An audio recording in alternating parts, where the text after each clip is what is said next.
आज આપણે બનાવશું રવો। 2-2.5 ચમચા ઘી લીધું છે ચોખ્ખું ગાયનું। હવે આપણે એમાં રવો નાખશું। સાઈડમાં આપણે પાણી ઉકળવા મૂકી દીધું છે। વાટકો ભરીને દૂધ લીધું છે અને હવે આપણે એમાં રવો નાખી દઈશું। હવે ધીમા તાપે આપણે એને રવો શેકવાનો છે ગોલ્ડન કલર ઉપર થાય એ પ્રમાણે।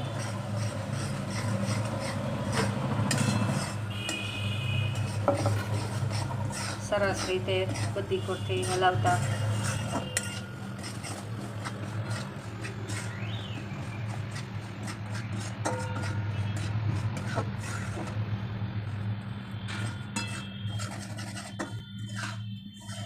સરસ સુગંધ આવે ત્યાં લગી આપણે શેકવાનો છે।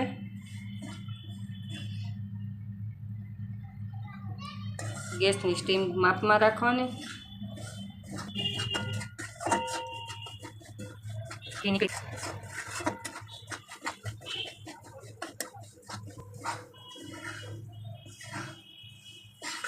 રવો શેકેલો સારો હશે તો સ્વાદમાં સરસ લાગશે, પ્લસ ચીકણો નહીં થાય અને આપણું બધું જ ઘી છૂટું પડી જશે।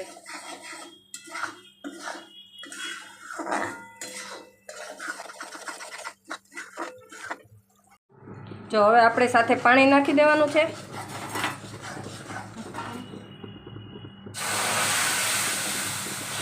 બધું જ પાણી નાખી દીધા પછી દૂધ નાખી દઈશું, સાથે આપણી ખાંડ નાખી દઈશું અને પ્લસ થોડું પાણી વધ્યું છે એ નાખી દઈએ થોડુંક। ઓકે, તો બધું વ્યવસ્થિત ચલાવી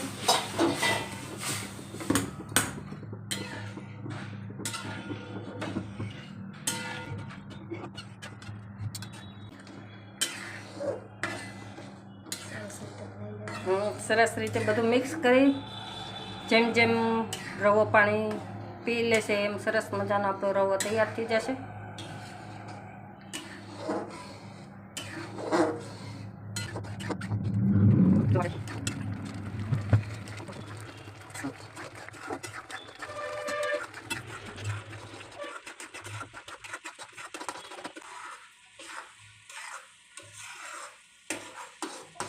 જો સરસથી રવો પાણી બધું પી ગયું। ધીમા ગેસે આપણે એકદમ ઘી છૂટું પડે ત્યાં લગે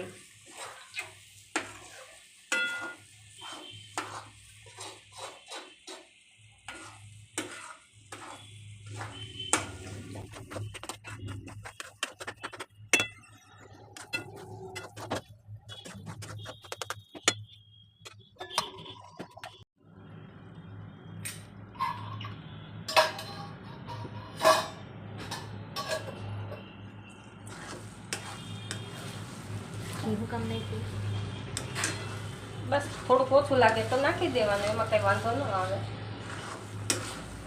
સરસ મજાનો આપણો રવો તૈયાર છે।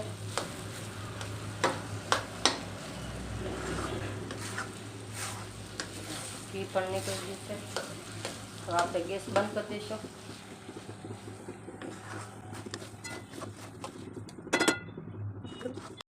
જો આપણું સરસ મજાનું રવામાંથી ઘી છૂટું પડી ગયું છે, હવે આ સમયે આપણે ગેસ બંધ કરી દઈશું। તમે જોઈ શકો છો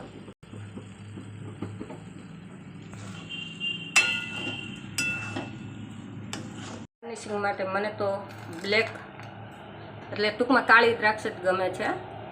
તમને જે ગમે તે તમે નાખી શકો છો। આ કાળી દ્રાક્ષથી એવી ફિલિંગ્સ થાય કે આપણે સત્યનારાયણનો પ્રસાદ ખાઈએ છીએ અને પ્લસ થોડીક બદામ, તમને જે અનુકૂળ હોય એ સૂકો મેવો તમે નાખી શકો છો। તો આ થઈ ગયો આપણો રવો તૈયાર। વિડીયો પસંદ આવ્યો હોય તો મારી ચેનલને સબસ્ક્રાઈબ કરજો, લાઈક કરજો અને શેર કરજો।